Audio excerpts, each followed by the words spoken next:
같이하여 주시고 시험을 당할 때에 악마에게 교를 즉시 물리치사 나를 지키네. 온 세상 날 버려도 주 예수 안 버려 끝까지 나를 돌아보시니 주는 저 산 밑에 백합 빛나는 새벽별 이 땅 위에 믿을 것이 없도다.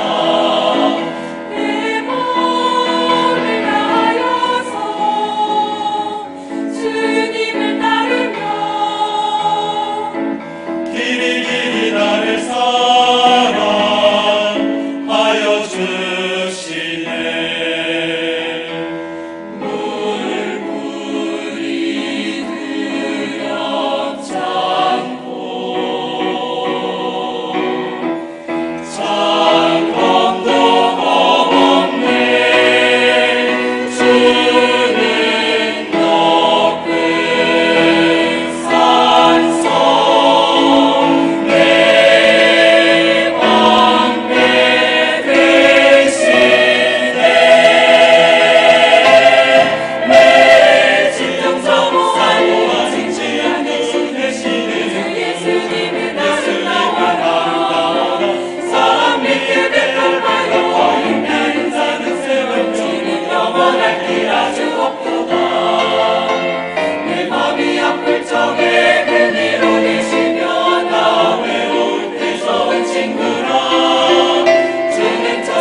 베텔레카 빛나는 새벽별 이 땅 위에 믿을 것이 없도다. 주의 조상 베텔레카 빛나는 새벽별 이 땅 위에 믿을 것이 없도다. 이 땅 위에 믿을 것이 없도다.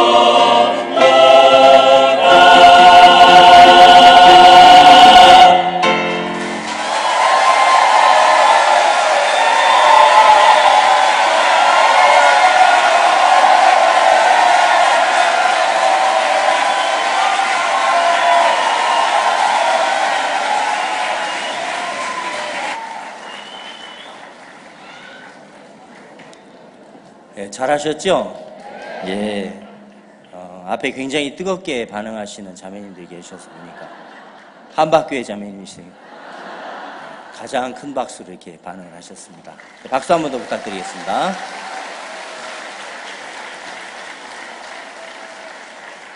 네, 그럼 오늘 저녁에는 어제까지 말씀 전해주신 박옥수 목사님께서는 오늘 새벽에 강릉 수양회로 이동하셔서 그곳에 이틀 말씀 전하시고, 또 이제 강릉에서 2차 때 말씀 전하셨던 부천교회 김기성 목사님께서 오늘 저녁부터 내일까지 이렇게 말씀 전하겠습니다.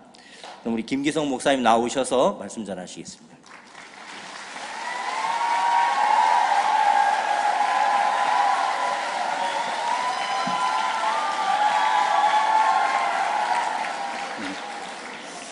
네, 진정하십시오. 아마 소리 지르는 사람 부천교회.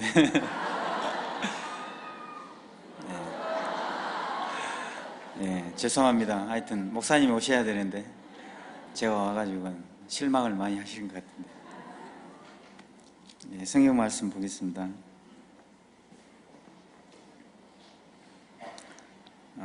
출애굽기 32장 25절부터 한번 보겠습니다.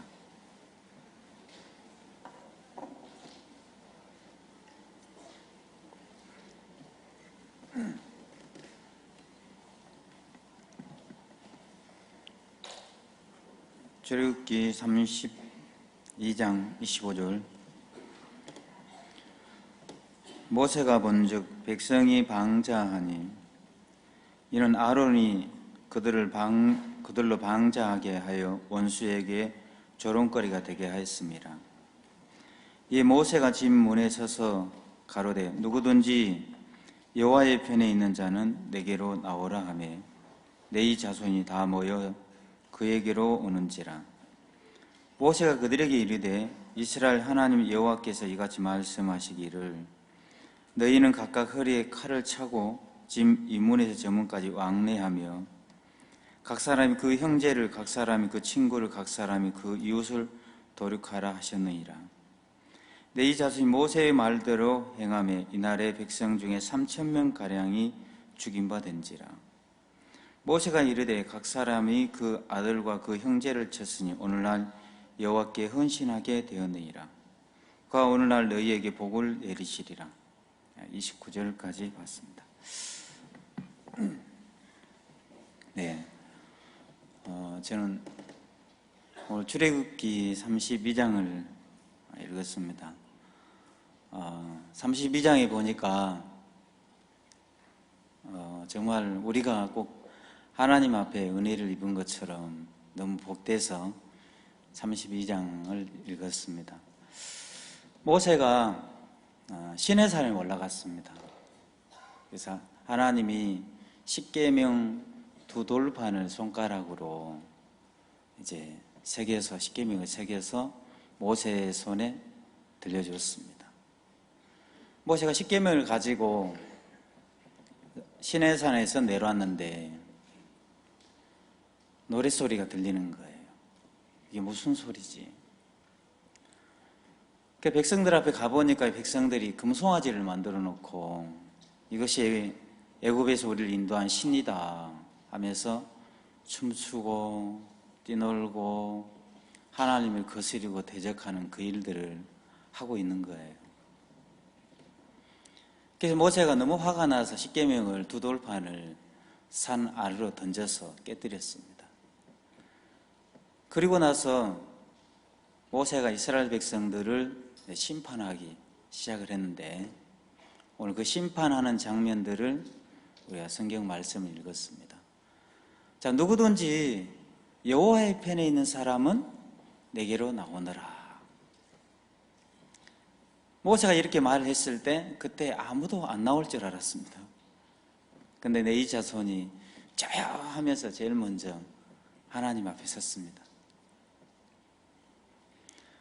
이스라엘 백성 11지파가 이제 레위 자손이 제일 먼저 나가는 걸 보면서 너무 판단이 되는 거예요. 말도 안 돼. 어떻게 자기들이 여호와의 편에 있는 사람이야.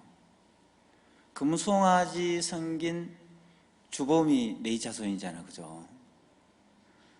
늘 범죄를 할 때는 주범이 있고 공범이 있는데, 주범은 이제 항상 그 범죄를 주관하는 사람이 주범이라 해요. 그리고 공범은 옆에서 도와준 사람을 공범이라 하거든요. 자, 이스라엘 백성들은 이제 공범에 와 있고 레위 자손은 주범이었단 말이에요. 왜냐하면 금송아지를 만들었던 장본인이 아론이었거든. 아론은 레위 자손이잖아요. 그래서 이스라엘 백성들이 판단이 되는 거예요. 말도 안 돼. 무슨 우리가 여호와의 편에 있는 사람이야. 우리 금방까지만 해도 하나님을 거스리고 금송아지 섬기고 뛰놀고 춤추고 대적하는 그 일들을 했는데, 우리는 여호와의 편에 설 자격이 없어. 이런 마음이 이스라엘 백성들 마음에 컸습니다. 근데 도대체 레위 자손이 어떤 마음으로 바로 두말하지 않고 생각할 시간도 없이 여호와의 편에 있는 사람 내게로 나와 하니까 제일 먼저 나갈 수 있었을까? 그게 이제 레위 자손이 복을 받을 수밖에 없었던 그 이유였어요. 모세가 그 레위 자손을 너무너무 기뻐한 거예요. 그리고 레위 자손의 옆구리에 칼을 차라. 그리고 반대편에 있는 사람들을 다 도륙해. 레위 자손이 칼을 빼가지고 반대편에 있는 사람들을 도륙하기 시작했어요. 과연 뭐라고 얘기를 하면서 레위 자손이 이스라엘 백성들 각 사람이 그 형제를, 각 사람이 그 친구를, 각 사람이 그 아들을 도륙하기 시작했는데, 그날에 3,000명을 도륙한 거예요. 도대체 뭐라고 얘기를 했을까? 그게 너무 궁금한 거예요.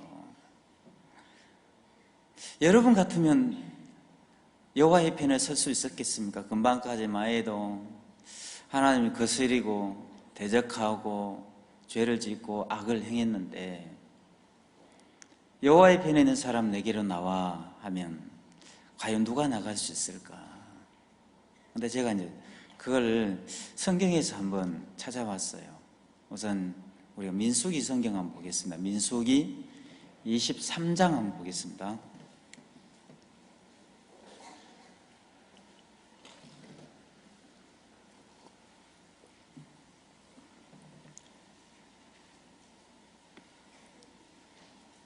민수기 23장에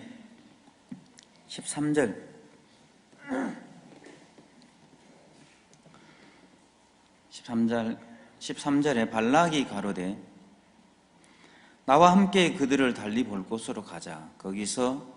거기서는 그들을 다 보지 못하고 그 끝만 보리니 거기서 나를 위하여 그들을 저주하라 하고. 자, 발락이 발람 선지자를 데리고 이스라엘 진영으로 갔어요. 이스라엘 진영에 가서 이스라엘 진을 보여주는데 앞에를 보여준 게 아니고 진 끝을 보여준 거예요. 그리고 네가 본 대로 얘기해. 네가 정확하게 본 대로 사실대로 얘기하면 돼. 자, 선지자 발람이 자기 본 대로 얘기하면 항상 진 끝을 보면 어떻습니까? 우리 학교 다닐 때 아침에 월요일 날 조회를 하잖아요. 요즘은 하는지 안 하는지 잘 모르겠지만, 전교생이 운동장에 모여요. 모여가지고 이제 1학년 1반, 2반, 3반 쫙 6학년까지 모이는데, 그래서 이제 교장 선생님의 훈화를 듣는데 교장 선생님이 연설이 길어가지고 일사병으로 쓰러진 경우가 많이 있었잖아요. 그래서 1학년 뭐 일반에는 뭐 40 몇 명, 뭐 50명, 45명, 43명 이렇게 이제 있는데 뒤에는 줄이 잘 안 맞잖아, 그죠? 뒤에는 줄이 이렇게 안 맞는 거예요. 앞에는 정리가 잘 돼 있는데 뒤에는 전혀 줄이 안 맞고 엉망이고 개판인 거예요. 그리고 뒤에는 항상 또 줄도 안 맞지만 그 반에서 또 껄렁껄렁한 놈들, 그죠? 모자 삐딱이 쓰고 다리 떨고 껌 씻고 있는 애들 그런 놈들이 항상 이제 뒤에서 잡담하고 그 반에 적응이 안 되고 그런 사람들이 이제 뒤에 서잖아요. 우리가 예배를 드릴 때도 앞에 앉는 사람이 있고 뒤에 앉는 사람 굉장히 차이가 있어요. 뒤에는 항상 어두운 사람들이 뒤에 앉는 거예요. 어두운 사람들. 그래서 목사님 가까이 있으면 좋은지 안 좋은지 금방 표시가 나잖아요, 그죠? 앞에 있으면. 뒤에는 좋은지 안 좋은지도 표시가 안 나요. 그죠? 그래서 아예 말씀에 관심이 없고, 물론 이제 우리 수양관에서는 그게 아닙니다. 사람이 많이 와가지고 뒤에 사람 더 잘 들으신 것 같아요. 그리고 이제 뒤에는 항상 이제 목사님의 그 시야를 피할 수 있는 자리가 뒤에예요. 좀 어둠이 있는 사람들 뒤에 앉는 거예요. 그리고 앞에 앉으려면 또 예배 시간 그래도 한 15분 전에 와야 되잖아요, 그죠? 뒤에는 간증도 다 끝나고 찬송도 다 끝나고 말씀만 들으려고 앉아있는 사람, 귀찮게 뭐 하는데도 간증도 듣고 찬송까지 들어가 말씀만 듣고 가면 되지. 말씀도 또 중간에 듣고 빨리 도장만 찍고 가려고 하는 사람들이 뒤에 앉는 거예요. 그런 이유가 있어요. 앞에는 사실은 부담스러운 자리고 뒤에는 부담이 없는 자리예요. 근데 지인 끝을 보면 전혀 소망이 없는, 저놈 인간들 사람 되겠나, 엉망이고 형편없고 보잘것도 없고 그런 거예요. 제대로 갖춰진 게 하나도 없는 거예요. 그래서 발람 선지자가 지인 끝을 봤는데 본대로 얘기하자면, 예, 가봤는데 이스라엘 군대는 엉망이었습니다. 제대로 갖춰진 게 하나도 없었습니다. 전혀 소망이 없는 군대였습니다. 본대로 얘기하면 그렇게 얘기를 해야 되는 거예요. 근데 발람 선지자가, 이제 선지자는 자기가 본 것을 말하는 사람이 선지자가 아니잖아요, 그죠? 여러분이 본 것을 말하는 것은 육신적인 사람이라고 얘기하는 거예요. 우리가 자기가 본 것을 말해야 되는 것이 아니고 하나님이 보여준 것을 말하는 사람, 또 하나님이 듣게 하시는 것을 듣는 사람, 그게 이제 선지자거든요. 내가 확실히 본 것을 말하는 사람이 선지자가 아니고. 그래서 이제 발람 선지자가 지금 끝을 봤는데 엉망이고 제대로 갖춰진 게 하나도 없고 소망이 없었습니다. 그래야 되는데 이제 그렇게 말할 수가 없는 거예요. 그래서 하나님이 보여준 걸 말해야 되는데 하나님은 이스라엘 백성들을 어떻게 보실까? 그게 이제 중요하잖아요. 내가 봤을 때 엉망이었는데 제대로 갖춰진 게 하나도 없었는데 과연 하나님은 이스라엘 백성들을 어떻게 보실까? 그걸 이제 찾는 사람이 선지자였어요. 자, 성경 구절 한 번 더 보겠습니다.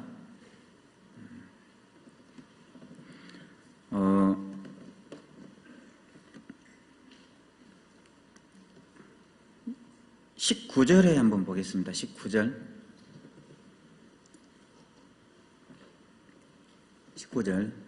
하나님은 인생이 아니시니 시건치 아니하시고. 그리고 인자가 아니시니 후회가 없으시도다 이랬습니다. 하나님은 사람이 아니라는 거예요. 그냥 신이라 이 말이에요. 하나님이라 이 말이죠. 그리고 한 번 말씀하시면 절대 바꾸질 못하시는 분이 하나님이에요. 반드시 그 말씀하신 대로 실행하신 분이 하나님이시라는 거예요. 그리고 한 번 말씀하시면 전혀 후회를 안 하시는 분이 하나님이죠. 근데 하나님은 인생이 아니시니 시건치 아니하시고 또 그 말씀하신 바를 실행치 아니하시며 그 하신 말씀을 실행치 아니하시리라 그랬어요. 한 번 말씀을 반드시 그대로 행하시는 분이신데 그 하나님이 이스라엘 백성들을 향해서 뭐라고 얘기를 했냐면 20절이에요. 20절에 내가 축복을 명을 받았으니 그가 하신 축복을 내가 돌이킬 수 없도다 이렇게 나온 거예요.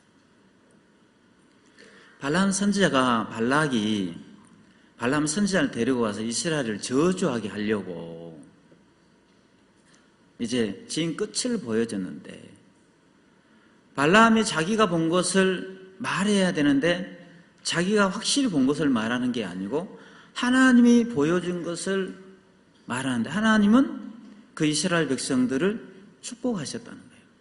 하나님이 축복하셨는데 하나님이 하신 축복을 내가 어떻게 돌이킬 수 있느냐? 나는 절대 돌이킬 수 없다. 그러면서 발람 선지자가 이스라엘 백성들을 축복하는 거예요. 제가 얼마 전에 네소토를 갔을 때 네소토 국왕 폐하를 만났어요. 국왕 폐하를 만나기 전에 목사님께 전화를 드렸는데 목사님이 뭐라고 말씀하시냐면 야, 국왕을 만날 때는 갖춰야 될 예의가 있어. 절대 네가 먼저 말하지 마라. 왕이 말을 하라고 할 때 해야 돼. 왕이 말을 하라고 안 했는데 네가 말하는 것은 반역이야, 반역. 그리고 왕이 움직이라고 하면 움직여야 돼. 왕이 움직이라고 안 했는데 움직이는 것은 반역이야. 이렇게 왕을 섬기는데도 왕이 한 말씀을 하시면 절대 그걸 뒤집으면 안 되는 거예요. 그대로 받아들여야 되는데 만왕의 왕이신 하나님이 이스라엘 백성들을 향해서 축복하셨는데 누가 그가 하신 축복을 돌이킬 수 있냐는 거죠. 그래서 발람 선지자가 이스라엘 백성들을 향해서 축복을 하기 시작해요. 자, 21절에 나옵니다. 여호와는 야곱의 허물을 보지 아니하시며 이스라엘의 패역을 보지 아니하시는도다. 여호와 그의 하나님이 그와 함께 계시니 왕을 부르는 소리가 그 중에 있도다. 자, 여호와는 야곱의 허물을 보지 아니하시고 이스라엘의 패역을 보지 아니하신다고 했어요. 하나님은 이스라엘 백성들을 향해서 마음을 정했대요. 나는 다시는 너희들의 허물을 보지 않고 패역을 보지 않기로 마음을 정하셨다는 거예요. 여호와는 야곱의 허물을 보지 아니하시고 이스라엘 패역을 보지 않아. 그리고 23절에 야곱을 해야 할 사술이 없고 이스라엘을 해야 할 복술이 없도다. 발람 선지자가 분명히 봤을 때는 엉망이고 제대로 갖춰진 군대가 아니었는데 하나님이 그들을 축복을 하셨는데 아무리 찾아봐도 이스라엘 해야 할 사술이 없고 저주해야 될 조건이 1%도 없는 거예요. 이스라엘 해야 할 사술이 없고 이스라엘 해야 할 복술이 없도다. 자, 여기 이스라엘에는 이제 누굽니까? 이스라엘 백성들이 아니고 여러분을 얘기하는 거예요. 하나님은 이스라엘 백성들의 허물도 안 보지만 여러분의 허물을 보지 않고 여러분의 패역을 보지 않기로 마음을 정하셨대요. 만약에 하나님이 일거수일투족 여러분의 행위를 보고 여러분의 허물을 보고 패역을 본다면 우리 중에 천국에 갈 사람 있겠어요, 없겠어요? 한 사람도 없어요. 왜? 우리는 다 죄를 짓고 사니까요. 그래서 우리를 살리기 위해서 하나님은 우리의 허물과 우리 패역을 보지 않기로 마음을 정했대요. 레위 자손은 이 하나님의 마음을 알았던 거예요. 레위 자손은 정확하게 이 하나님의 마음을 알았어요. 알았기 때문에 누구든지 여호와의 편에 있는 사람은 내게로 나와 했을 때 제일 먼저 뛰어나갈 수 있었어요. 근데 11지파 이스라엘 백성들은 하나님의 마음을 몰랐어요. 그러니까 이들이 여호와의 편에 있는 사람 내게로 나와 하니까, 나가려고 하니까 뭐가 보여요? 자기 행위가 보이는 거예요. 자기 자신의 모습이 보이는 거예요. 내가 내 자신의 모습을 보니까 금방까지만 해도 금송아지 섬기고 하나님을 거스리고 대적하고 그 일 악한 짓을 한 거예요. 그러니까 내가 무슨 여호와의 편에 있는 사람이야. 우린 여호와의 편에 있는 사람 아니야. 여호와의 편에 살 자격이 없어. 그래서 11지파가 여호와 편에 설 수가 없었던 거예요. 여러분도 보면, 그죠? 여러분도 여러분 자신의 모습을 보면 뭐예요? 구원의 확신이 들어요? 안 들어요?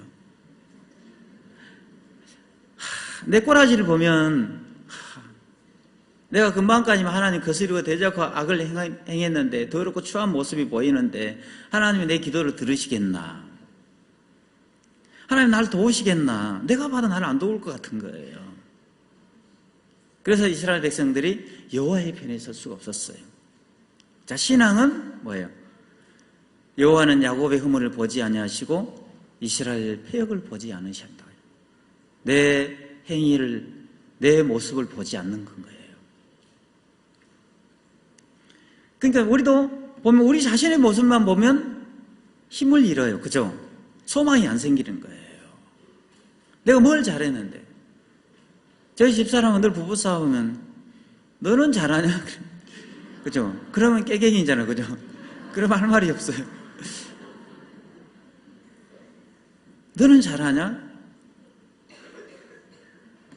그러니까 우리가 우리 자신의 모습을 보면 힘을 잃는 거예요.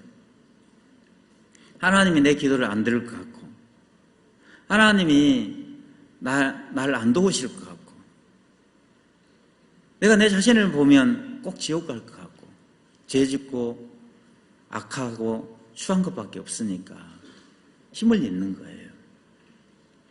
그래서 하나님은 우리를 살리기 위해서 여호와는 야곱의 허물을 보지 아니하시고 이스라엘의 패역을 보지 않는다 하셨어요. 레위 자손이 정확하게 이 하나님의 마음을 알았다는 거예요. 그러니까 하나님 마음을 알고 금방까지만 해도 금송아지 섬기고 하나님의 거스로 대적하는 그 일들을 했는데 여호와의 편에 있는 사람 내게로 나와 하니까 제일 먼저 뛰어나갈 수 있었던 거예요. 그러면 과연 이스라엘 백성들이 뭐라고 얘기를 하면서 칼을 빼서 반대편에 있는 사람들 3,000명을 도륙을 했겠습니까? 야, 이놈의 새끼들아, 왜 금송아지 섬겼어? 왜 하나님을 거스렸어? 왜 하나님을 대적했어? 하면서 막 3,000명을 도륙을 했겠습니까? 만약에 금송아지 섬긴 것 때문에 죽어야 한다면 누가 제일 먼저 죽어야 돼요? 내 자손 제일 먼저 죽어야 되는 거예요. 절대 그렇게 말하면서 죽이진 않았을 거다. 왜 금송아지 섬겼어? 왜 하나님 거스렸어? 왜 대적을 했어? 그래서 죽은 게 아니라는 거죠. 여러분도 죄를 많이 짓고 악하게 살았기 때문에 지옥 가는 건 아니라는 거예요. 근데 문제는 사탄이 꼭 그걸 문제를 삼으니까요. 그럼 뭐라고 얘기를 하면서 이스라엘 백성들을 도륙을 했을까? 그리고 이스라엘 백성들은 왜 하나님 앞에 나갈 수 없었을까? 여호와의 편에 설 수 없었을까? 자기 꼬라지를 보니까, 그죠? 내가 금방까지는 하나님 거스리고 대적하는 그 일들을 했는데 우리가 무슨 여호와의 편에 설 자격이 있어? 우리는 여호와의 편을 설 자격이 없어. 그래서 나갈 수가 없었어요. 한마디로 얘기해서 자기 꼬라지를 본 거예요. 자기 자신의 행위를 본 거예요. 네 자손이 칼을 쥐고 뭐라고 얘기를 했겠습니까? 야, 이놈의 새끼들아, 왜 금송아지 생겼어? 그랬겠습니까? 아니고, 왜 네 꼬라지를 봤어? 왜 네 모습을 봤어? 여호와는 야곱의 허물을 보지 않고 우리 패역을 보지 않는다고 하셨잖아. 왜 네 행위를 봤어? 왜 네 자신의 모습을 봤어? 그러면서 3,000명을 도르게 했던 거예요. 여러분도 망하고 싶으면 뭘 봐야 돼요? 여러분 자신의 모습을 보면 돼요. 신앙은 하나님은 여호와는 야곱의 허물을 보지 아니하시고 이스라엘의 패역을 보지 않는다 하셨어. 하나님은 그 마음을 정하신 거예요. 오늘 여러분도 그 마음을 정해야 돼요. 신앙을 하려면은 더 이상 이제는 내 행위, 내 자신의 모습을 보지 않기로 마음을 정해야 되는 거예요. 아셨습니까? 그러면 여러분의 행위만 안 보이면 뭐든지 하나님이 도우실 것 같은 소망이 있는 거예요. 제가 저희 집에는 아들이 있는데요. 우리 아들이 이제 12살 때까지 대소변을 못 가렸어요. 의사가 발달 장애래요. 그래서 침대에서 소변을 보고 대변을 보는 그 일들을 했어요. 그래서 엄마가 치워주고 아빠가 치워주고 그런데 한 번은 제가 해외를 갔다 왔는데 화장실에서 저희 아내가 에이씨 못 살아, 언제까지 내가 이렇게 살아야 돼, 그런 거예요. 그래서 내가 여보 왜 그래 하고 문 열었어요. 문 여니까 우리 아내가 없는 거예요.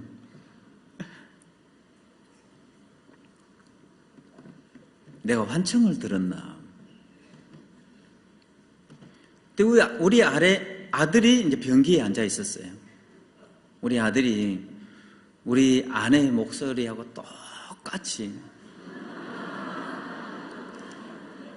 에이씨 못 살아, 언제까지 내가 이렇게 살아야 돼? 우리 아내가 아이를 데리고 옷에다가 소변 보고 대변을 보면 화장실 데리고 가요. 화장실 데리고 가서 그걸 시키면서 하는 소리가 에이씨 못 살아, 내가 언제까지 이렇게 살아야 돼? 그 소리를, 똑같은 소리를 12년을 들었잖아요. 그죠? 12년을 듣는데 이게 목소리 톤까지 에워버렸어요. 우리 아들이 말 잘 못하는데 그 소리만은 정확하게 하더라고요. 그래서 한 번은 목사님께 이제 아이를, 제가 강남에서 훈련을 받고 도봉교회에 갔을 때 그때 아이를 데리고 목사님께 데리고 간 거예요. 목사님께 데리고 갔는데 딱 의자에 앉혔는데 이놈이 다리를 딱 꼬고 턱을 딱 받치고 이렇게 있는 거예요. 그 목사님이 너 일어서, 그러니까 전혀 딱 쳐다보면서 일어서지도 않고 안 듣는 거예요. 일어서 이놈아, 그러니까 안 일어서는 거예요. 일어서, 안 일어서는 거예요. 그때가 이제 점심시간이었는데 일단 밥 먹고 보자 그래요. 그래서 이제 저하고 문영준 목사님하고 셋이 식사하러 지하 3층으로 내려가면서 목사님이 저한테 뭐라고 해요? 너희들이 밥 먹고 와서 너희들을 내가 빠따를 칠 거야. 오늘 맞아야 돼. 알았어? 네, 알겠습니다. 식사를 끝나고 나서 종이로 몽둥이를 이제 만들었어요. 그래가지고 우리 아들하고 나하고 문영준 목사하고 목사님하고 넷이 있었던 거예요. 직무실에. 그래서 우리 아들한테 너 앉아, 이제 일어서 있으니까 앉아 하니까 안 하는 거예요. 앉아, 안 하는 거예요. 앉으라니까 안 하는 거예요. 문영준 엎드려 버쳐. 목사님 막 때린 거예요. 그러니까 무영진 목사가 목사님 잘못했습니다. 잘못했습니다.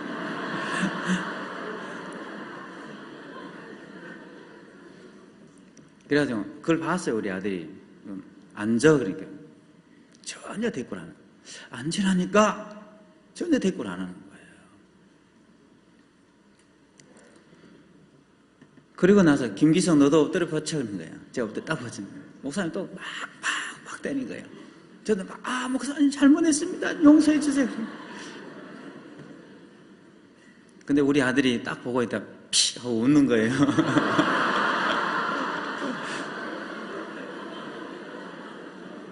왜냐하면 집에서 늘 나한테만 아들이 맞았거든요. 오늘은 아빠가 맞는 날이니까. 너무 꼬신 거예요. 그거를 고치려고 했는데 그러다가 이제 안 되겠다 싶으니 목사님이 우리 아들 데리고 따라와 화장실 들어갔어요. 화장실 들어갔는데 이제 한 10분 있다가 울고 막 나오는 거예요. 앉아 그렇게 안 앉았어요. 그래도 앉으라니까 안 앉았어요. 다시 들어와 화장실 또 들어갔어요.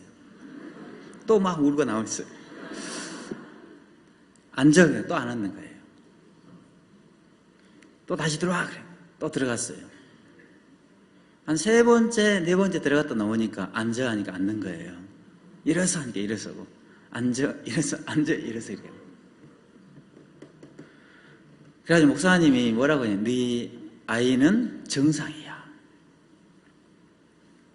그리고 정상적인 아이하고 똑같이 키워야 돼.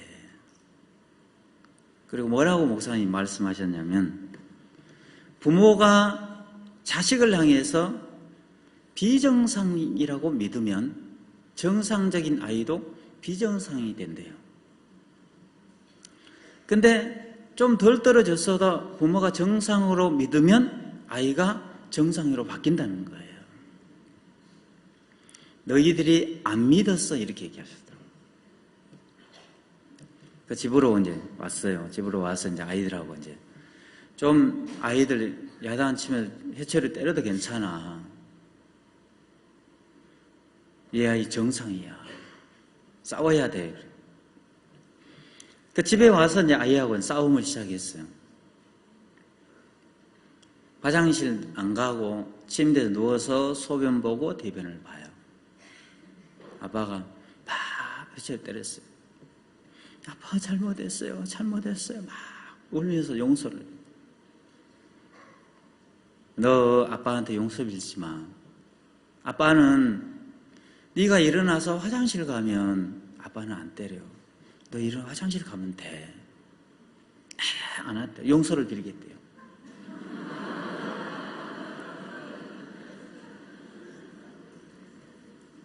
그래서 제가 또 때렸어요. 그걸 이제 1달, 2달, 석 달. 이 아이가 이제 뭘 깨달았냐면, 아빠하고는 대화가 안 되는구나. 용서를 빌어도 안 통하는구나. 그래서 아빠가 두드려 패는데 자꾸 엄마를 쳐다봐요. 아빠가 때리는데 나를 쳐다봐야 하는데 엄마를 쳐다보는 거예요. 그리고 온갖 불쌍한 표정을 짓고 엄마한테 신호를 보내는 거예요. 그러니까 엄마 왜 거기 서 있냐고. 아빠가 나 때리잖아. 빨리 말려줘야 되잖아. 이건 거예요. 그래서 이제 이 아내가 옆에 서 있기만 해도 이 아이는 이제 잘못되는 거예요. 그래서 우리 아내한테 너 들어가. 그래서 이제 싸우는데 한 6개월을 싸웠어요. 학교에서 전화 왔더라고요. 멍들었잖아요. 온몸이 멍들었잖아요. 아동 학대죄로 고발한다.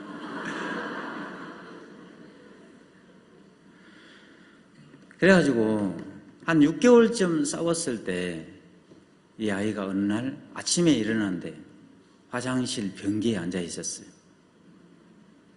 거기서 대소변을 본 거예요. 보니까 화장실 보니 대소변이 보고 있는 거예요. 너무너무 기뻤어요. 그날 우리 집안에 광복절이었어요. 모든 불행이 끝나고 행복이 시작된 날이었어요. 너무너무 기쁜 거예요. 그러니까 내 새끼 너무 잘했어. 내 새끼 너무 훌륭해. 왜냐하면 12살 때 대소변 가렸으니까 너무 훌륭한 짓을 한 거예요. 못 보다가. 그래서 이제 문제는 또 이 아이가 이제 대소변만 가렸지, 이제 스스로 옷도 입어야 되고, 세수도 해야 되고, 양치질도 해야 되고 하는데 또 더 이상 아무것도 안 하는 거예요. 그래야 또 싸워야 되는 거예요, 또. 그러면, 그죠? 아빠가 잘했다고 칭찬해 줬는데, 대소변 봤으니까 잘했다고 칭찬해 줬는데, 12살에 대소변 보면 뭐가 잘했다고. 앞으로 또 해야 될 게 너무 많은 거예요. 제가 제 아이를 키우면서 진짜 내가 마음에서 교회의 마음이 많이 비춰졌어요. 목사님이 저한테 뭐라고 얘기하냐면 이 아이가 정상적인 아이하고 똑같이 키워라. 네 아이는 정상이다. 부모가 정상으로 믿으면 이 아이는 정상으로 바뀌어. 근데 부모의 마음이 비정상이면 이 아이는 바뀌질 않아. 왜? 부모가 비정상이라고 믿으니까 아이가 대소변을 봐도 문제가 안 되는 거야. 왜? 비정상이니까. 양말을 못 신어도 이해가 안 돼. 이해가 돼요. 왜? 비정상이니까. 옷을 못 입어도 이해가 돼요. 왜? 비정상이니까. 근데 내가 어느 날 정상이라고 마음에 믿음이 들어오는 순간부터 아이하고 싸울 일이 너무 많이 보이는 거예요. 정상인데 저놈이 침대에서 소변을 본단 말이에요. 야, 이놈의 새끼야, 빨리 안 일어나! 빨리 화장실 들어가! 양말 똑바로 안 신을 거야? 왜 옷은 또 거꾸로 입었어? 제대로 입어야지. 싸워야 될 게 너무 많은 거예요. 이해가 안 돼요. 정상적인 아이가 바지를 거꾸로 입고 양말을 뒤집어 신으니까 이해가 안 되는 거죠. 그러니까 싸워야 될 일이 너무 많은 거예요. 자, 하나님은 우리를 전 세계 최고의 복음의 일꾼으로 믿고 계시는 거예요. 그럼 우리가 전 세계 최고의 복음의 일꾼이라는 사실을 믿는 것하고 안 믿는 것하고 굉장히 차이가 있어요. 믿으면 달라지게 돼 있어요. 근데 안 믿으면 안 달라져요. 왜? 내가 전 세계 최고라는 사실을 안 믿으니까 우리는 예수님하고 똑같이 만들어졌어. 그러면 그 사실 믿음을 우리 마음에 들어오면 우리 삶 속에서 싸워야 할 일들이 너무너무 많이 보이는 거예요. 근데 전 세계 최고라는 사실을 안 믿으면 싸워야 할 일이 안 보여요. 왜? 아들은 늘 나한테 자기가 장애자라고 어필을 했어요. 장애자로 봐주기를 원했어요. 아버지가 장애자로 믿어주기를 바랬어요. 왜? 그래야만이 침대에서 누워서 소변 보고 대변 보고 가만히 있으면 엄마가 치워주고 아빠가 치워주고 편하게 살고 싶다는 거예요. 그래야 편하게 살 수 있잖아요. 그게 편한 거예요? 나는 그렇지 않았어요. 아버지는 미칠 것 같은 거예요. 저놈이 이제 20살, 30살, 40살 때까지 장가도 못 가고 옷에다가 소변 보고 대변 보고 살 것 생각하면 너무너무 고통스럽고 괴로운 거예요. 아버지 마음이 1%라도 전달이 되면 저놈이 거기서 발딱 일어설 건데 6개월을 두드려 맞으니까 이놈이 어떤 생각을 했냐면 항상 이 아이의 마음에 코스가 있었어요. 나는 장애자야. 장애자라는 사실을 자기 생각을 하니까 엄마가 모든 걸 다 해주잖아요. 밖에 나가면 사람들이 다 해줘요. 그럼 한 번도 마음을 안 꺾고 살 수 있는 거예요. 그럼 부모가 마음의 장애자라는 사실을 믿으면 아이에게 싸워야 될 게 안 보이는 거예요. 6개월을 두드려 맞았는데 이 아이가 무슨 생각했냐면 아침에 일어나서 소변이 마렵고 대변이 마려우니까 화장실 들어가려고 하니까 귀찮잖아요. 그죠? 귀찮아요. 3m도 안 되는 귀찮아요. 그래서 그냥 옷에다 싸는 거예요. 그럼 엄마가 치워주고 아빠가 치워주는 거예요. 이게 옛날 코스였어요. 근데 6개월을 아빠한테 두드려 맞으니까 코스가 바뀐 거예요. 왜냐하면 소변을 보고 대변을 보면 엄마가 와서 치워주고 아빠가 치워줘야 되는데 이제는 에이 귀찮아. 그냥 옷에다 싸자. 그러면 엄마가 치워줄 거야 했는데 아니 그렇게 되면 어떻게 되지? 아빠한테 맞는구나. 아빠한테 맞는구나. 거기까지 생각이 연결이 되니까 끔찍한 거예요. 그래서 벌떡 일어선 거예요. 그래서 화장실 들어간 거예요.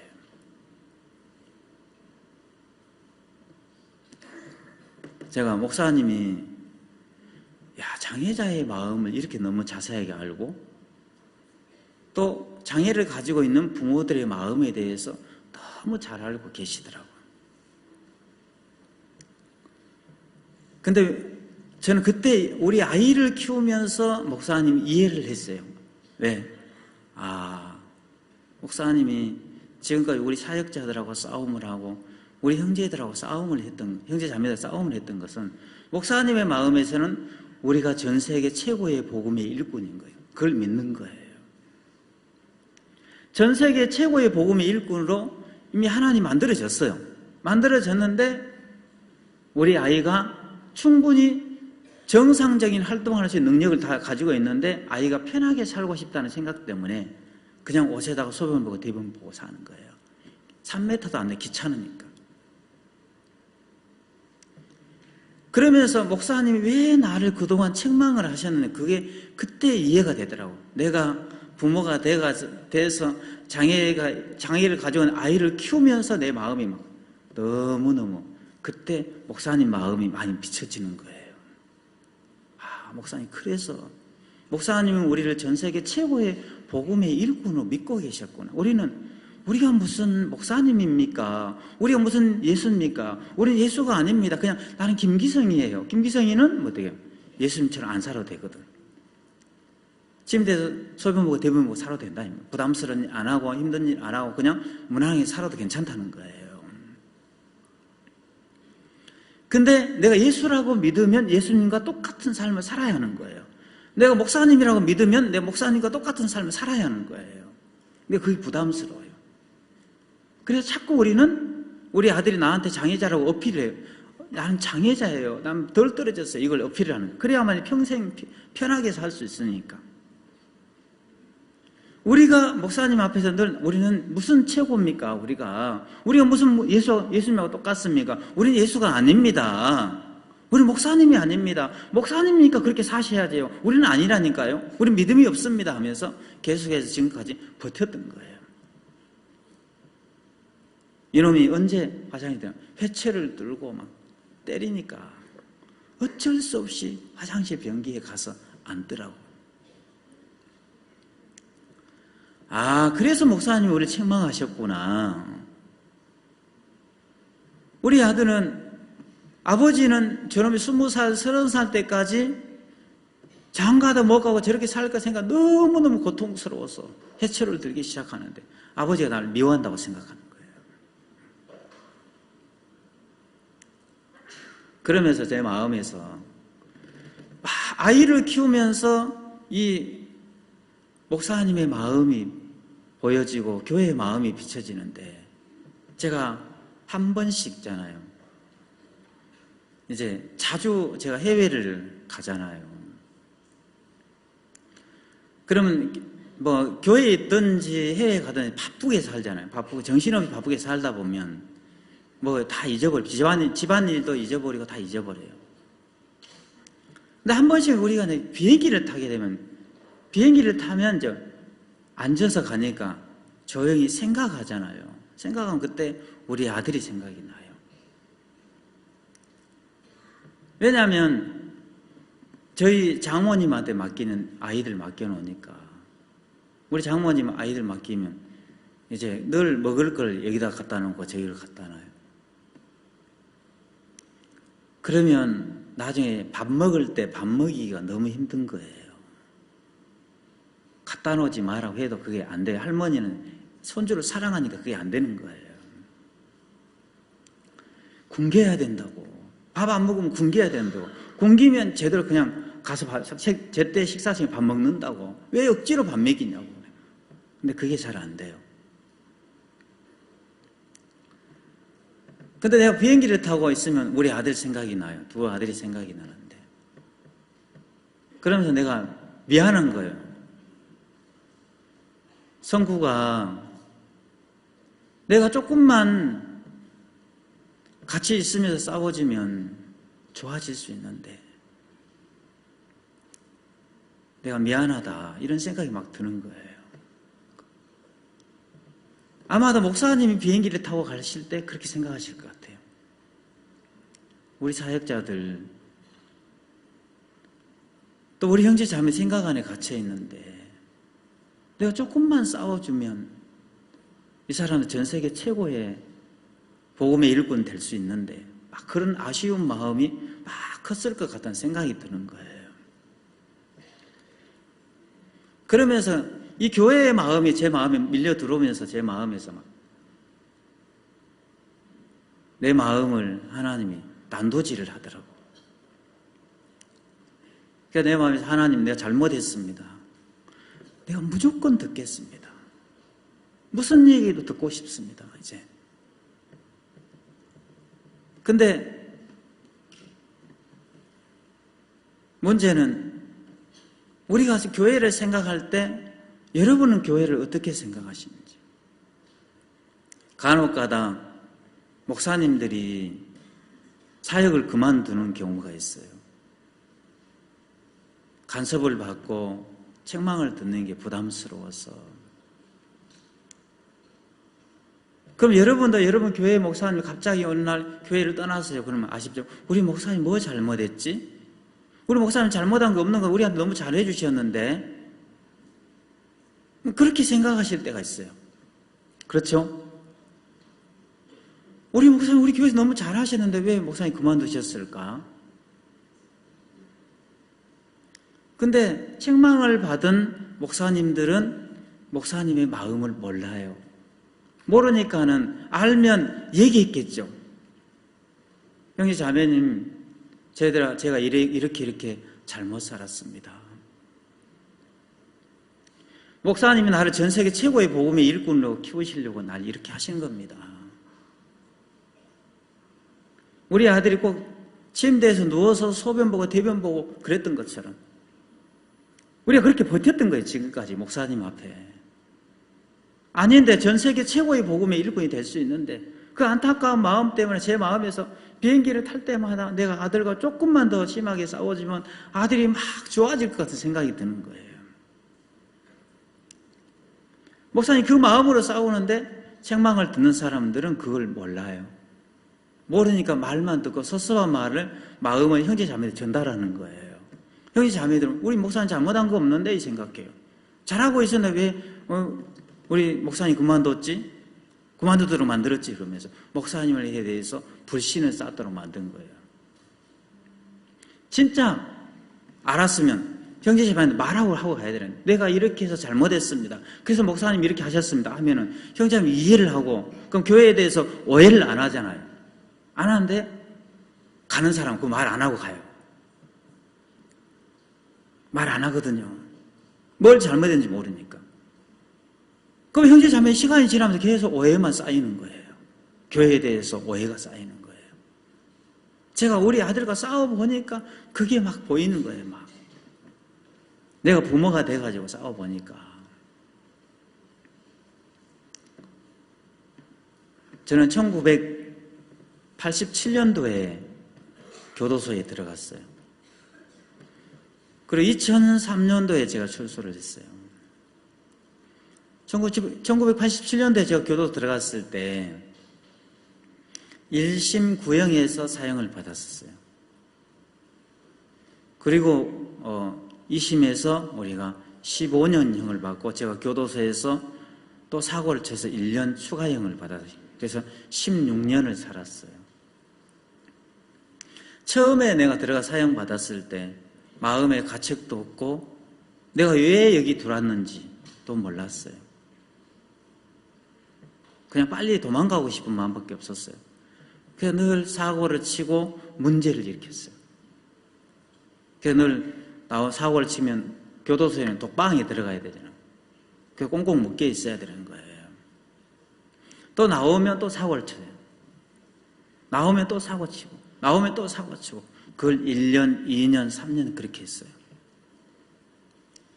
저희 어머니가 전라남도 신안군이 저희 고향인데 거기서 배를 타고 목포에 나오면 1시간 돼요. 그리고 열차를 타고 대구 교도소까지 오면 이제 이틀, 사흘, 3일이 걸려요. 교도소에 와가지고 면회 신청을 하면 면회가 안 되는 거예요. 교도관 할머니 아들은 면회가 안 됩니다. 왜요? 저 시골에서 왔어요. 이틀 동안 걸려서 왔습니다. 우리 아들 얼굴 보려고. 근데 왜 우리 아들 얼굴을 볼 수가 없습니까? 아들이 그 안에서 사고를 쳤습니다. 안 됩니다. 그럼 제 어머니 울면서 고향으로 다시 돌아가는 거예요. 그 다음에 또 와요. 또 와서 또 면회 신청하면 할머니 아들 면회 안 됩니다. 왔다가 다시 돌아가시고 왔다가 다시 돌아가시고 왔다가 다시 돌아가시고 이걸 1년, 2년, 3년 이렇게 하신 거예요. 그래서 저희 어머니가 몸이 안 좋으셔가지고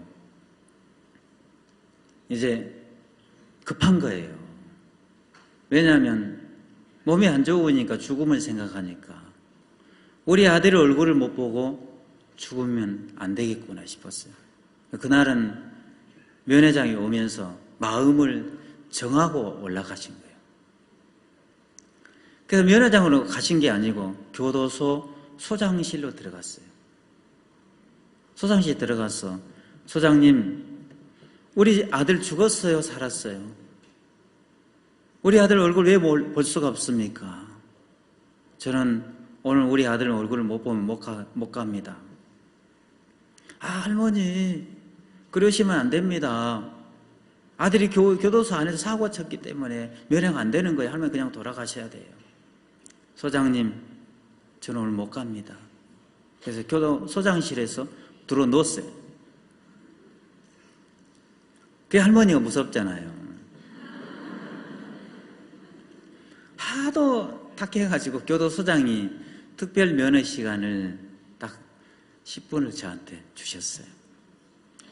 제가 교도소에서 꽁꽁 묶여 있는데 교도관이 와가지고 제 수갑을 풀고 밧줄을 풀고 족쇄를 풀고 쇠사슬을 풀었어요. 그걸 데리고 면회장으로 데려갔는데 저희 어머니가 와 계신 거예요. 자, 10분을 시간을 줬는데 제가 10분 동안 아무 얘기도 못했어요. 어머니가 밖에서 계속 우시는 거예요. 그 10분이 다 지났어요. 지나가지고 교도관이 양쪽 팔짱을 끼고 저를 김기성 가자 하니까 딱 뒤돌아서려고 하니까 저희 어머니가 철장을 딱 붙잡았어요. 교도관 선생님,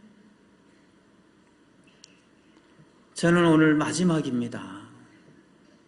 내가 오늘 가면 마지막인데 우리 아들 손 한 번만 잡고 가게 해주세요. 저 오늘 가면 우리 아들 더 이상 볼 수가 없습니다. 몸이 안 좋으셨거든요. 근데 그게 안 되잖아요. 교도소는 그게 안 되잖아요. 그리고 저는 교도소 들어왔는데 방 안에 들어왔는데 제가 그때부터 잠을 못 자겠더라고요. 그날 제가 마음을 정했어요. 아, 내가 죽는 한 있어도 우리 어머니 소원 한 번만 들어주자. 근데 길이 없었어요. 근데 그때 마침 교도소에 소장님이 바뀌시면서 새로운 특별 면허 제도를 만드셨는데 한문 시험을 쳐서 100점을 5번을 맞으면 특별 면허 자격증을 준대요. 그때부터 제가 한문 공부를 시작했어요. 이 머리털하고 처음으로 공부를 시작한 거예요. 저는 공부하고 담 싸고 지냈는데. 그 첫 번째 자리에 한 30점 나왔는데 안 되겠다는 생각이 들더라고요. 다른 사람이 10시간 공부하면 나는 잠 안 자고 해야 되는구나. 그래서 그날부터 잠을 안 자고 밤잠 안 자고 계속 한문 공부를 시작한 거예요. 두 번째 달에 제가 100점을 맞았어요. 그리고 세 번째 달에도, 네 번째 달에 5번 제가 100점을 맞은 거예요. 그래야 드디어 한 특별 면허 자격증이 나와요. 특별 면허 하면 이제 저 잔디밭에서 가족들 들어오면 이제 이렇게 음식 해가 만들어 같이 음식 만들어 먹고 한 2시간 정도 같이 보낼 수 있는 거예요. 어머니한테 편지 써서 어머니 기뻐하십시오. 제가 드디어 특별 면허 자격증을 얻었습니다. 10월 30일 날 11시까지 오시면 보안가 잔디밭에서 가족들과 함께 음식을 먹고 2-3시간 같이 지낼 수 있다고 합니다. 어머니 그때 꼭 오십시오. 근데 그때 부탁이 하나 있습니다. 다른 것 말고 옛날에 어머니가 나한테 만들어 주셨던 팥죽이 있는데 팥죽 한 그릇 먹고 싶습니다. 그때 팥죽 한 그릇만 만들어 주십시오. 어머니가 편지가 왔어요. 내 아들아 장하다. 내 아들아 장하다. 10월 30일 날 내가 꼭 갈게. 네가 좋아하는 팥죽만 만들어 가겠냐. 너 옛날에 김씨도 좋아했잖아. 고기도 좋아했잖아. 내가 만들어 갈게. 기다리고 있거라. 저 교도소에서 이제 달력에 동그라미 치면서 특별 면허하는 날을 기다리고 있는 거예요. 그게 10월 30일 날이 됐어요. 그럼 면허장이 특별 면허 장소에 나갔는데 다른 사람 다 오셨는데 저희 어머니만 안 오셨더라고. 왜 안 오셨지? 어머니가 안 오실 리가 없는데 어머니 오셔야 되는데 안 오신 거예요. 11시 반, 12시 돼도 안 오셨어요. 12시 반쯤 됐을 때 교도관이 저한테 왔어요. 제 손목에 수갑을 쳤어요. 그리고 저를 데리고 가서 독방에 집어넣었어요. 교도관 선생님, 저 오늘 면회하는 날이지 않습니까? 기성아, 오늘 그냥 가자. 그러죠.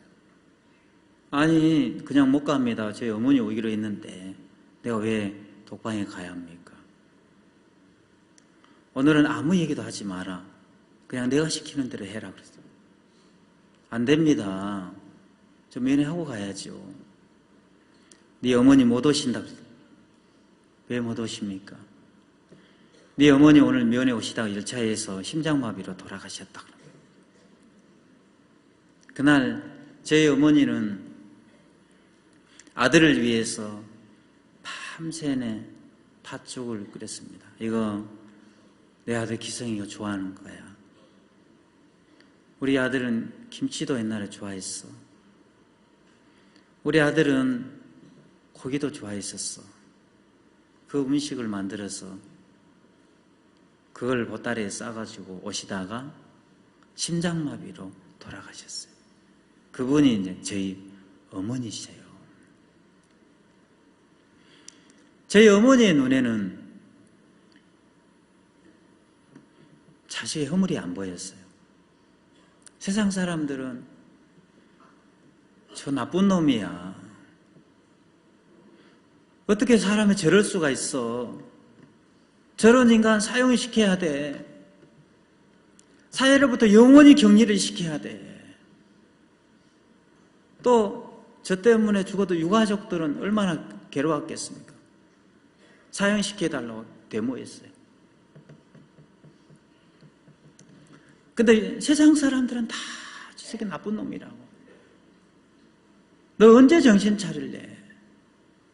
다 손가락질하고 욕하고 저런 놈 빨리 사형시키라고 했지만 유일하게 저희 어머니 딱 한 분, 저희 어머니는 한 번도 그렇게 생각 안 하셨어요. 그 아들이 보고 싶어서 밤새는 음식을 만들고 그 음식을 싸가지고 오다가 열차에서 심장마비로 돌아가신 분이 그분이 우리 어머니세요. 저희 어머니의 눈에는 아들의 허물이 보이지 않았어요. 왜 어머니 눈에 허물이 보이지 않았겠습니까? 그게 단순해요. 이유가 한 개도 없어요. 그냥 어머니니까 안 보이는 거예요. 아버지의 눈에는, 어머니의 눈에는 자식이 무슨 죄를 짓고 무슨 패역한 행동을 했어도 부모의 눈에는 자식들의 허물이 안 보이는 거예요. 얼마 전에 서울에서 끔찍한 사고가 났었어요.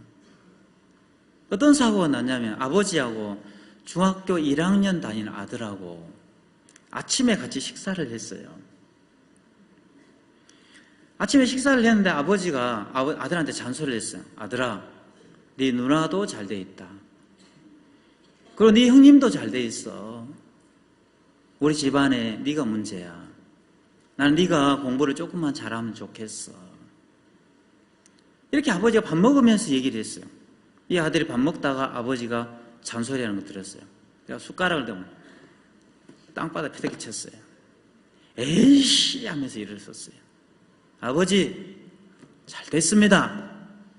그럼 이 집안에 나만 없어지면 되겠네요. 에이씨, 아버지는 나만 미워해. 그래가지고 저 아파트 베란다로 성큼성큼 나가더래요. 그래 아파트 베란다 문을 확 열었어요. 그리고 그대로 뛰어내려버렸어요. 아버지가 순간적으로 당했잖아요. 갑자기 아버지가 맨발로 아들아 하면서 계단을 맨발로 뛰어내려간 거예요. 밑에 화단에 가보니까 아들이 머리가 깨져서 죽어있는 거예요. 죽은 아들의 시체를 끌어안고 아버지가 너무너무 고통스러워. 아들아, 미안해. 아빠가 잘못했어. 미안해. 세상에서 제일 나쁜 인간이 있어요. 페루나 중에 페루나가 있어요. 그러면 누군지 아십니까? 아버지가 나를 미워해. 엄마가 나를 미워해. 이 생각을 가지고 있는 사람. 물론 간혹가다 아버지가 좀 이상한 아버지가 있어요. 그죠? 그건 그죠? 또라이들 있어요.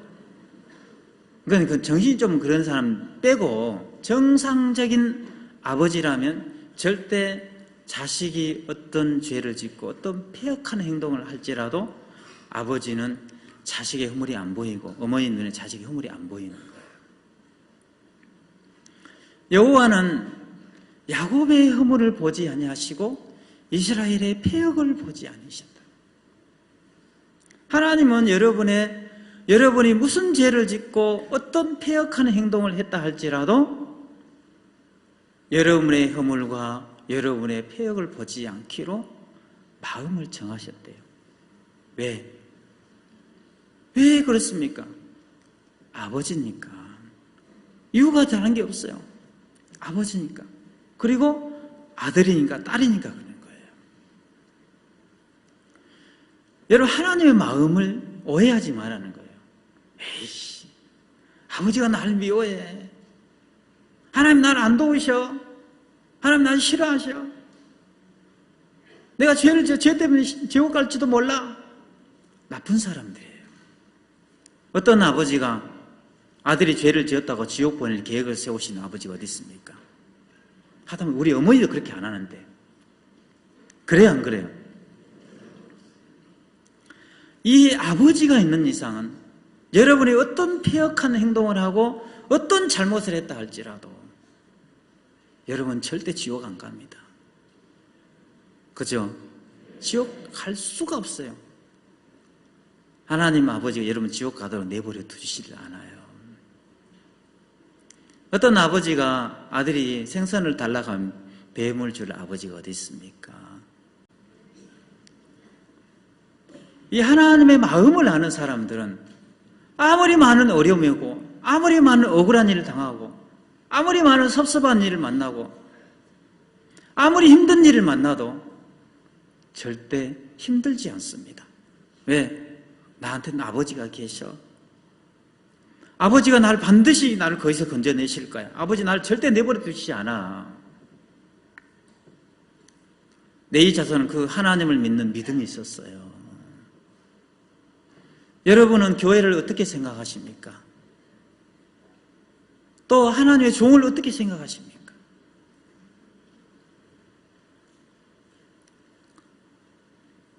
옛날에 목사님이 나한테 이렇게 얘기하셨잖아요. 이렇게 얘기하죠. 나한테 목사님 그 얘기 듣고 내가 마음 닫았습니다. 목사님 내가 인사해도 안 받으시던데요. 목사님 옛날 이런 일이 했기 때문에 이렇게 해가지고 내가 섭섭해서 그때 너무 힘들었습니다. 여러분 그렇게 생각하지 마세요. 제가 우리 아들 키우면서 보니까 아버지가 딱 되어 보니까 자식을 키우는데 막 그 교회의 마음이 내 마음에 막 비춰지는데 미칠 것 같더라고요. 내가 마음에 어둠이 조금 있었어요.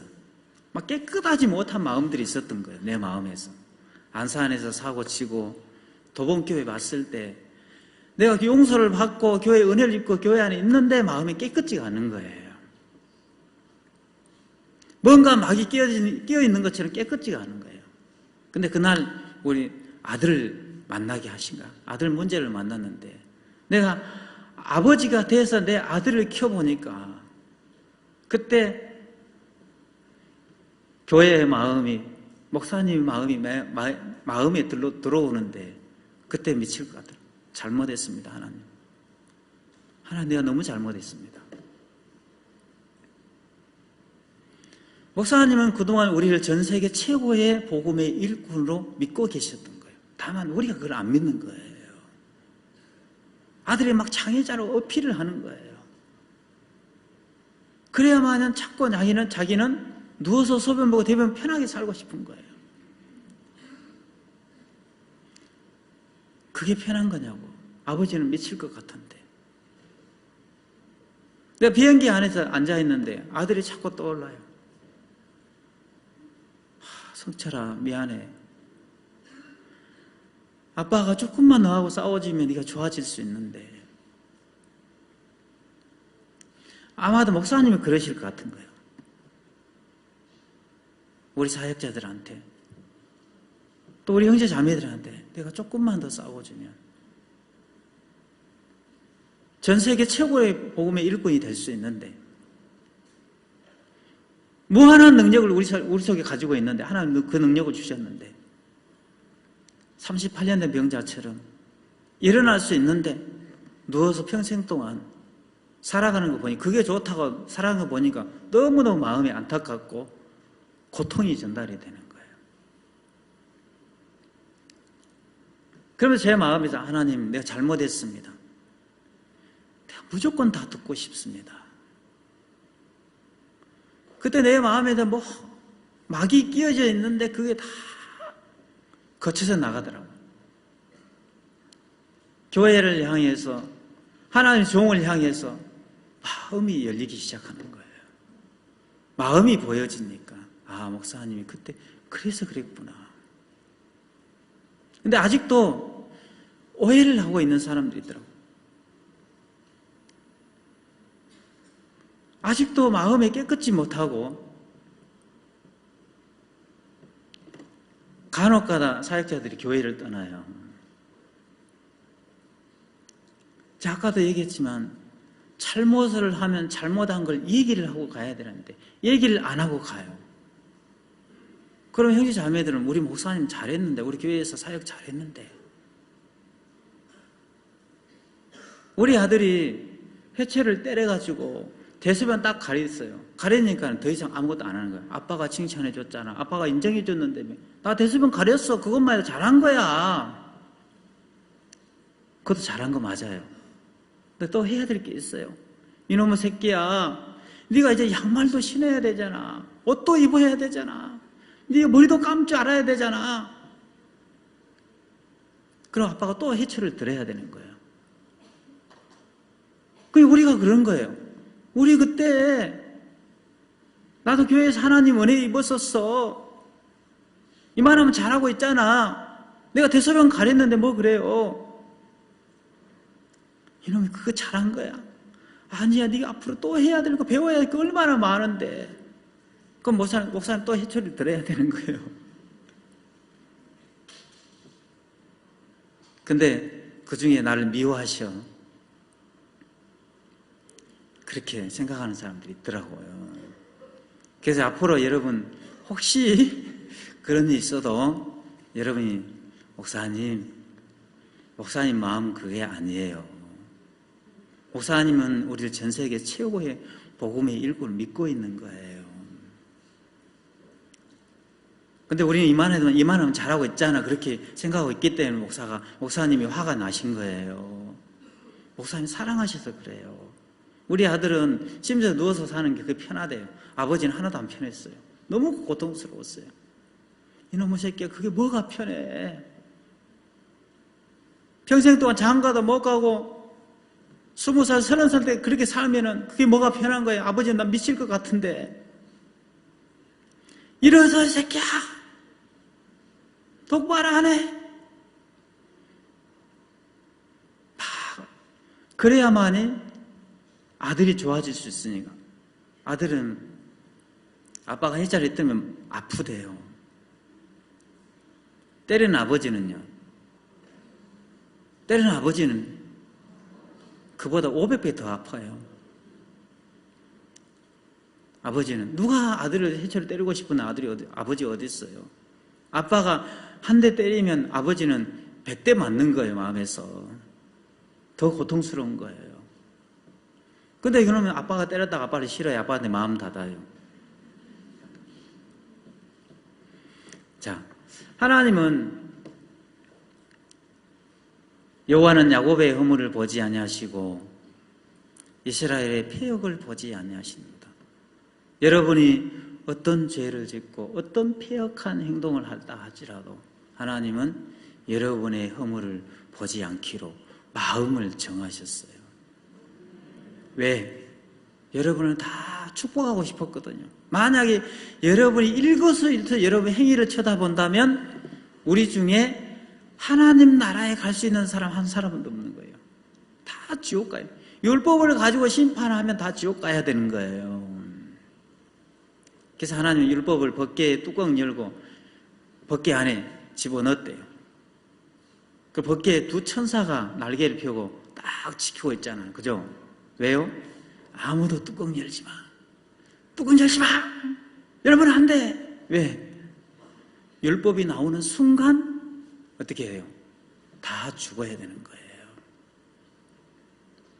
천국 갈 사람 한 사람도 없는 거예요. 그래서 하나님 법으로 우리를 심판하기를 원치 않으셨고 하나님은 은혜의 법으로 여러분을 심판하고 싶었던 거예요. 자, 히브리서 10장 14절 한번 보고 마치겠습니다.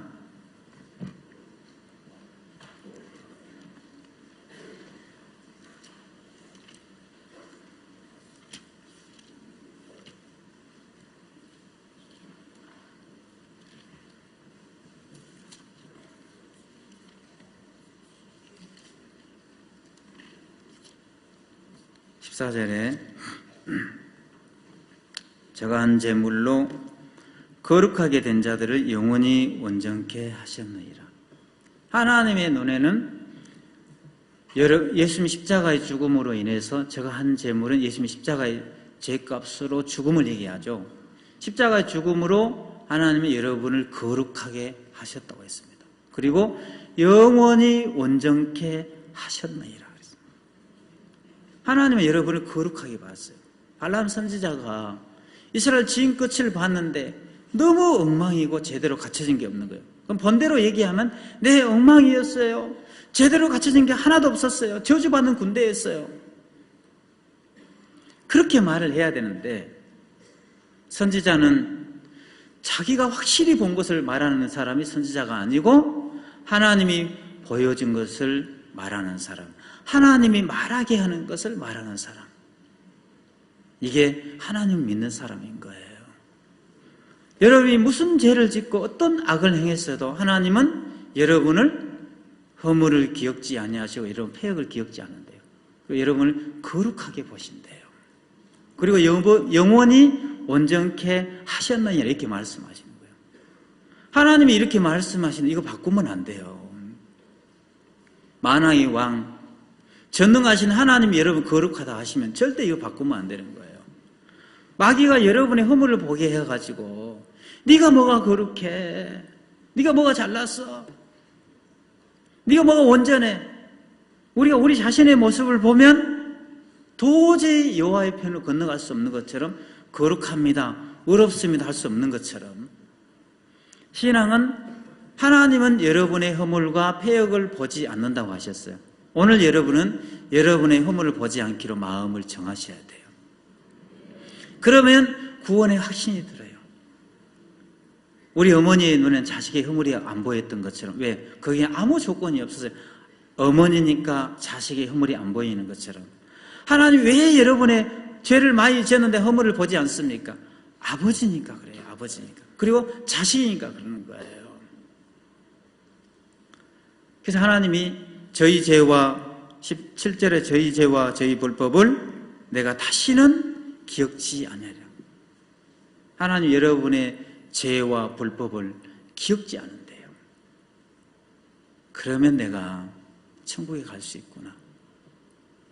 이제 여러분 삶 속에 어떤 어려움이고 어떤 문제가 와도 산더미 같은 어려움이 온다 할지라도 하나님은 여러분을 위해서 반드시 거기서 건져낼 계획을 가지고 계십니다.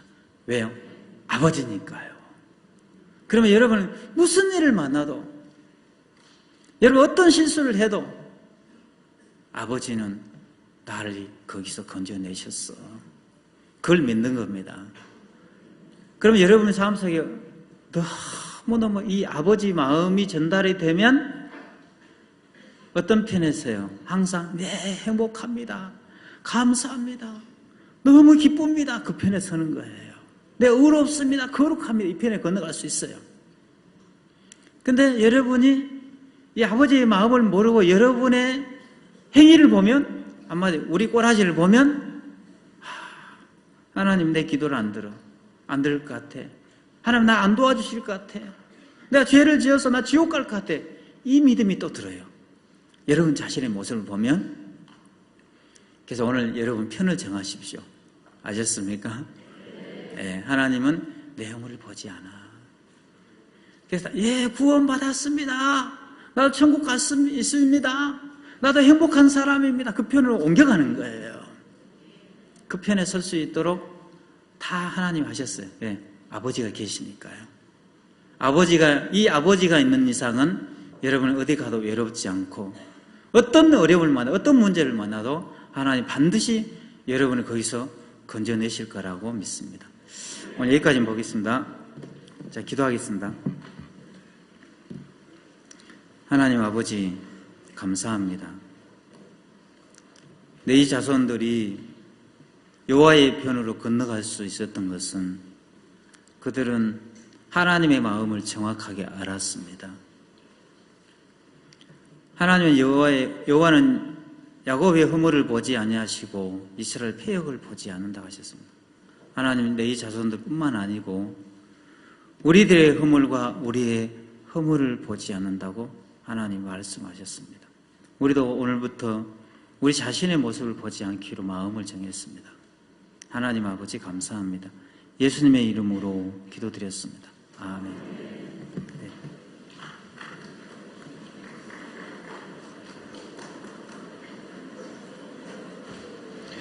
알립니다. 앉으셨던 의자는 5개씩 접어서